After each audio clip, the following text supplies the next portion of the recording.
A GSU officer stationed at the main entrance was attacked and fatally wounded by an intruder who attempted to force his way into the compound. The assailant, armed with a spear, struck just once outside Gate D, an access point often used by members of the public. And as Franklin Wala now reports, in a separate incident, another GSU officer manning JKIA's perimeter wall was strangled to death by a civilian. 2 officers from the elite unit have now been killed within 24 hours. Both suspects are in police custody awaiting court proceedings.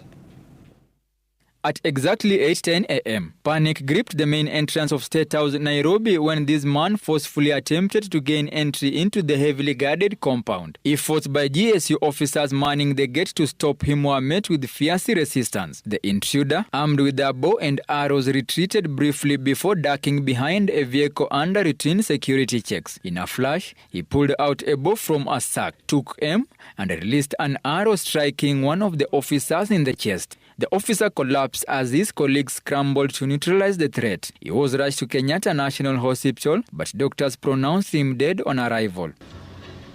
Back at the scene, officers subdued and arrested the attacker, later identified as 56-year-old Kithuka Kimunyi. In a brief interrogation, the suspect bizarrely claimed he had been sent by Satan to commit the act. The shocking incident, now under investigation as a murder case, occurred within one of the country's most secure installations. The fallen officer has since been identified as Ramadan Hamisi Matanka. His family, still in disbelief, arrived at KNH moments after being informed of his death. His father described him as a devoted son, their only child who had left home that morning in high spirits after a brief prayer. Barely an hour later, at around 9 a.m., a phone call shattered their peace. His father says he was told his only child, his pride and hope, was gone. The family is now awaiting a post-mortem as they prepare to lay their loved one to rest, holding on to hope that justice will prevail. The suspect remained detained at Kilimani police station awaiting court process.